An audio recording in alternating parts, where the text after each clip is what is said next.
தயவு செய்து இந்த வீடியோவை ஷேர் பண்ணாதீங்க. யாருக்கு அப்படின்னா, யாரெல்லாம் மது பழக்கத்துக்கு அடிமையா இருக்காங்களோ அவங்களுக்கு ஷேர் பண்ணாதீங்க. ஏன்னா இந்த வீடியோல மதுவை பத்தி பேச போறோம். அதே சமயத்துல இந்த வீடியோ மதுவை என்கரேஜ் பண்றதுக்கோ அதை நீங்க எல்லாம் குடிங்க அப்படின்னு சொல்றதுக்கு கிடையாது. ஏன்னா மது வீட்டுக்கு, நாட்டுக்கு, உயிருக்கு கேடு. அது எல்லாருக்குமே தெரியும். அந்த விஷயத்த நாங்களும் சப்போர்ட் பண்றோம். ஆனா இந்த வீடியோட நோக்கம் என்ன அப்படின்னா, இந்த மது அப்படின்ற விஷயம் தமிழருடைய வாழ்வியல்ல, பண்பாட்டுல எவ்வளவு வருடமா இருந்து வந்துட்டு இருக்கு, அதை பத்தி கொஞ்சம் பேசுறதுக்கு மட்டும்தான், வேற ஒண்ணும் கிடையாது. நம்ம இப்ப பாத்தீங்க அப்படின்னா தமிழருடைய பண்பாட்டுக்கு ஒத்து வர்றது இந்த பணங்கள், தென்னங்கள், அதுதான் நம்ம ஓரளவு பேசிட்டு இருப்போம். நம்ம வரலாற்றுலயும் பார்த்துட்டு இருக்கோம். ஆனா அதுக்கு முன்னாடி எக்கச்சக்கமான பெயர் கொண்டு பல வகையான மதுக்களை வந்து பயன்படுத்திட்டு இருக்கிறாங்க தமிழ் மக்கள். அது மட்டும் இல்லாம தமிழர்கள் வந்து அரசன்ல இருந்து சாதாரண குடிமக்கள் வரைக்கும் எல்லாருமே வந்து பயன்படுத்திட்டு இருக்கிறாங்க. பேர்லாம் பாத்தீங்க அப்படின்னா மட்டு, மது, நரவு, தேரல், கள் அப்படின்னு இதுக்கு மேல எக்கச்சக்கமான சொற்கள்லாம் வந்து பயன்படுத்திட்டு இருக்கிறாங்க. ஏன்னா அந்த மது தயாரிக்கிற பொருட்கள் அப்படி. முன்னாடியே சொன்ன மாதிரி இப்போ வந்து பாத்தீங்கன்னா என்ன தென்னங்கள்ல இருந்து எடுப்பாங்க, பணங்கள்ல இருந்து எடுப்பாங்க அப்படின்னு சொல்லுவாங்க. ஆனா அதுல பாத்தீங்க அப்படின்னா தேன், நெல்லு, பல வகையான பழங்கள், செடிகள், பூக்கள், அப்புறம் அதுக்கு கூட சேர்த்து தான் இந்த தென்னங்கள், பழங்கள் அதெல்லாம் சேர்ந்து வருது. இது மாதிரி நிறைய வகையான மதுக்கள் பயன்படுத்திட்டு இருக்கிறாங்க.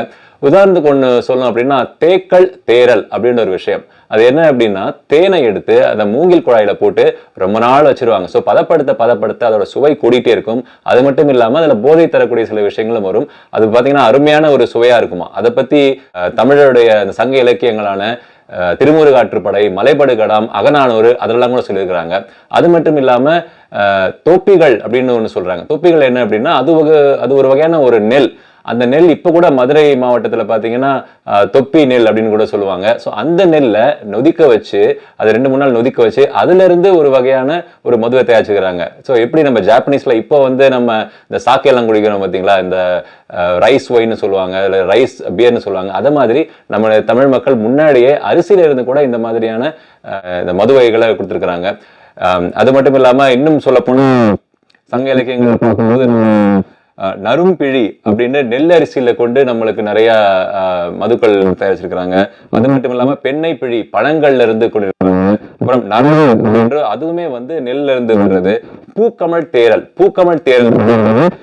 மதுரை காஞ்சியில குறிப்பிட்டிருக்காங்க. இந்த பூக்கமல் தேரல் அப்படின்றது பாத்தீங்கன்னா பெரிய பெரிய செல்வந்தர்களும் பணக்காரங்களும் அரண்மையில இருக்கவங்களும் அவங்கெல்லாம் வந்து பூக்கள்ல இருந்து வர்ற இந்த மாதிரி ஒரு மதுவை பயன்படுத்திருக்கிறாங்க. ஸோ என்னதான் சொன்னாலும் அந்த காலத்துல பொறுத்த வரைக்கும் இப்ப இருந்த மாதிரி அப்பயும் மதுவுக்கும் போதைக்கும் அடிமானம் எதிர்ப்பாங்க. ஆனா பொதுவாக பாத்தீங்க அப்படின்னா அளவா எடுத்துக்கிட்டு சந்தோஷமா இருக்கும் போது, ஏதாவது ஒரு பண்டிகை காலத்துல விசேஷங்கள்ல ரொம்ப அளவா எடுத்துட்டு நம்ம உடலுக்கு தேவையான அளவு மட்டும் இருந்துட்டு அதை தொந்தரவு செய்யாம உடலுக்கு தீங்கு விளைவிக்காம அளவுக்கு தான் எடுத்துட்டு இருக்காங்க. ஆனா இப்பதான் வந்து நிறைய பேரு ரொம்பவும் ஒரு சோகமான நிலையில இருக்கிறோம். ஏன்னா டாஸ்மாக் வந்து ரொம்ப நாடகம் நிறைஞ்சிட்டு இருக்கு. அது மட்டும் இல்லாம வெளியில இருக்க எல்லாருமே சரி எக்கச்சக்கமான அடிக்கடி இந்த மது எடுத்துக்கிறது, போதை பழக்கத்துக்கு அடிமையாகுது அப்படின்றது அதிகமாயிட்டு இருக்கு.